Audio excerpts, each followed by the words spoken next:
Assalamualaikum, selamat sore sahabat dimanapun berada, salam sejahtera.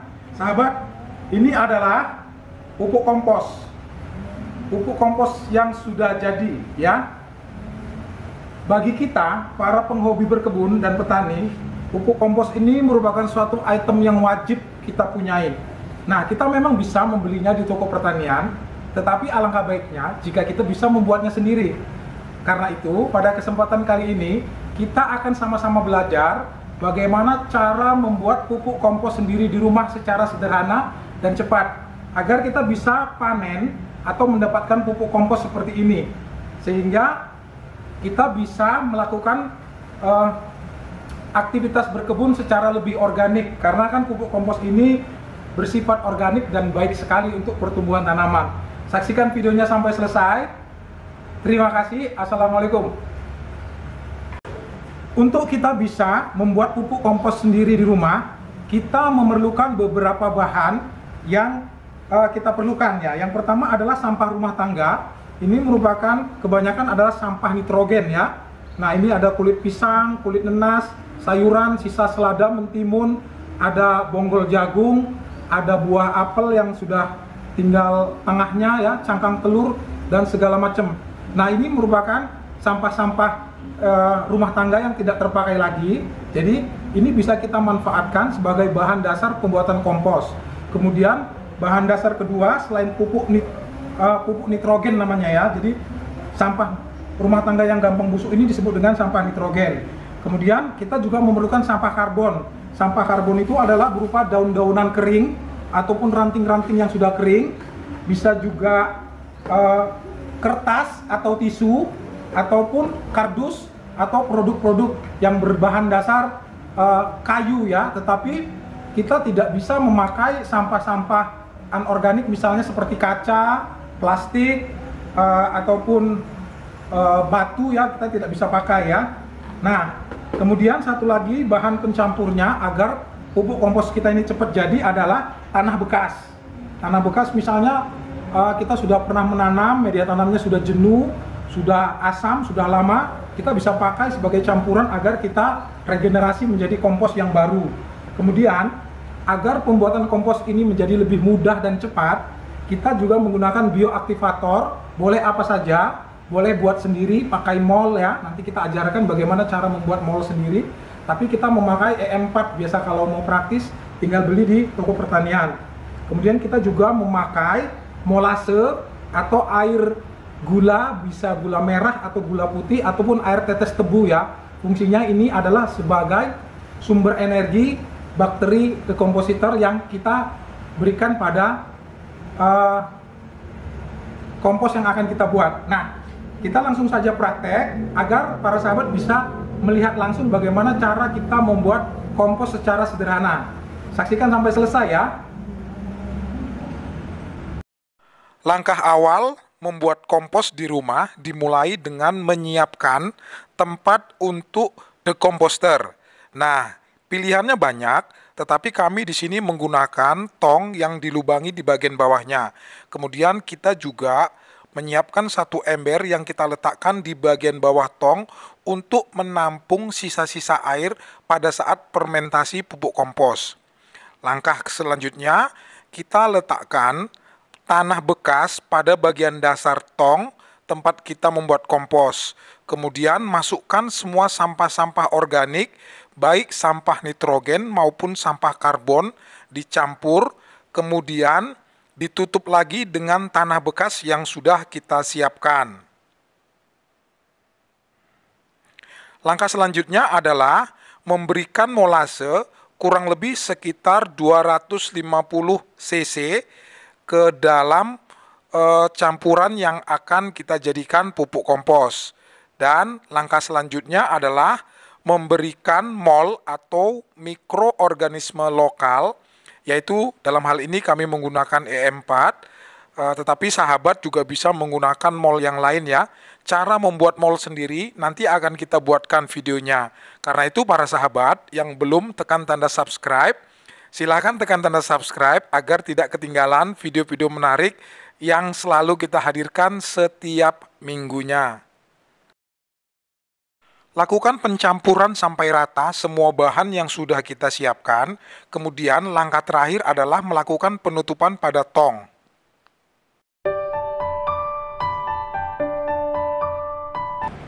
Nah, ini sahabat, pupuk kompos yang kita buat sudah 1 minggu. Sekarang kita lihat ya. Ayo lihat kemari.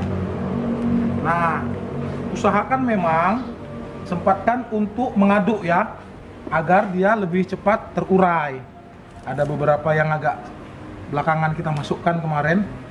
Tapi saran saya sih sebenarnya sebaiknya kita memasukkan sampah-sampahnya itu sekali aja. Walaupun sebenarnya ini misalnya mau kita tambah boleh, mau kita tambahin apa gitu sampah organik baru boleh. Cuman kan nanti proses fermentasinya nggak selesai-selesai karena ada yang baru terus gitu.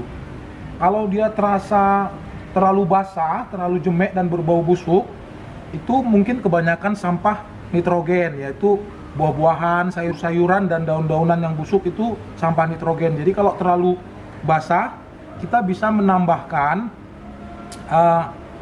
tanah bekas yang berisi akar-akar juga bagus, ataupun sampah karbon yang lain, misalnya ini seperti kardus-kardus bekas ya. Nah, tapi kalau misalnya seperti ini tidak berbau, ya kita teruskan saja. Ya, kita aduk, kita biarkan terfermentasi. Nanti kalau ada waktu lagi, kita aduk lagi. Nah, ini sudah mulai terurai. Beberapa sampah organik yang berdaun tebal seperti daun nenas ini agak lama memang, tapi tidak apa-apa. Kita sabar saja. Nah, satu lagi yang ingin saya tunjukkan kepada para sahabat adalah pada bagian bawah itu, nah dekat sini, mari. Nah, pada bagian bawah airnya ini adalah air lindi namanya, dan ini merupakan pupuk yang sangat bagus untuk tanaman. Nah, jadi kita kan lubangin di bagian bawahnya, terus kita taruh begini ya, kita taruh wadah. Selain biar airnya jangan berserakan, air yang tertampung di sini juga menjadi pupuk yang sangat bagus, pupuk organik ya, namanya air lindi. Nah, ini kita tutup lagi, nanti kita lihat bagaimana perkembangannya ya.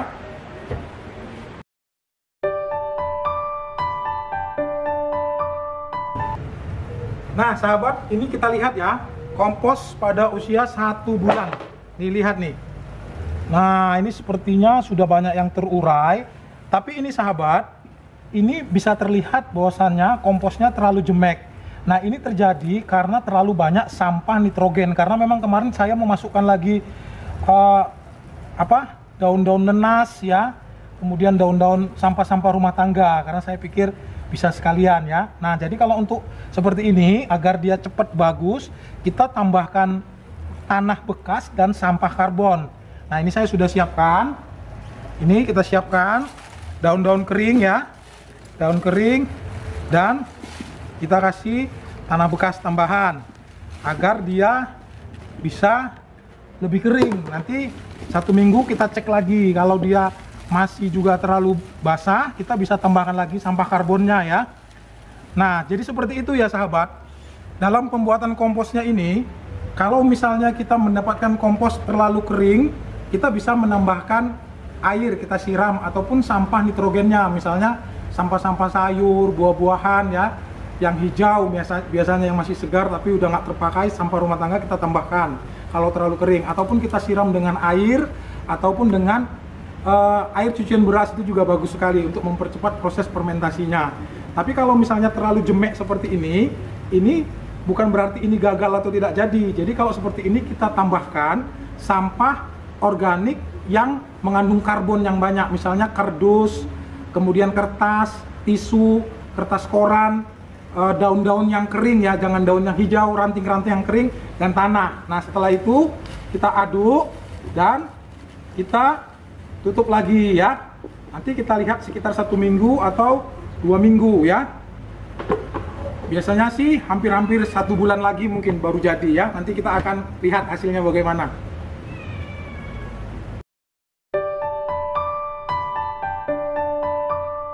Nah sahabat, kita akan update bagaimana perkembangan pupuk kompos yang kita buat ya. Ini adalah sebulan setelah kita berikan pupuk sampah organik karbon terakhir yang kemarin ya. Nah ini kita lihat. Nah, wah ini sepertinya sudah hampir jadi. Sudah jadi. Sudah bagus sekali ya, sahabat bisa lihat ini. Nah, ada sebagian sampah yang masih belum pecah benar-benar sempurna, tetapi saya pikir ini udah bagus. Kalau mau lebih cantik lagi nanti mungkin kita bisa ayak ya, agar lebih bersih lagi pupuk kompos yang kita dapatkan ya. Nah, saya pikir demikian saja sahabat video cara kita membuat kompos dari sampah rumah tangga yang sudah tidak terpakai. Saya pikir ini merupakan suatu kegiatan yang sangat memberi banyak manfaat kepada kita semua. Karena sampah-sampah yang tadinya bisa menjadi polusi lingkungan, kita bisa kurangi jumlahnya, dijadikan menjadi pupuk yang bermanfaat untuk tanaman di sekitar kita. Kemudian satu lagi sahabat seperti yang saya pernah tunjukkan, ini kita juga bisa panen pupuk lindi ya, air lindi di bawah itu. Nah itu dia, air lindi ini juga merupakan pupuk organik yang bisa kita encerkan dengan air, biasanya 1:10 ya. Misalnya untuk 1 liter air gitu misalnya, 1 atau 2 liter air kita mengambil 100 cc, 100 ml dari air lindi dan kita bisa kocorkan ke tanaman, cabai, tomat, kemudian terong dan macam-macam, dan itu sangat baik sekali untuk perkembangan tanaman yang ada di sekitar kita. Nah sahabat, terima kasih sudah menyaksikan video ini sampai selesai. Semoga ada manfaat yang bisa diambil dari video ini. Kalau sahabat merasa ada manfaat yang bisa didapatkan, silahkan share video ini sebanyak-banyaknya agar manfaat tersebut bisa sampai ke lebih banyak orang. Akhir kata saya akhiri dengan Assalamualaikum warahmatullahi wabarakatuh.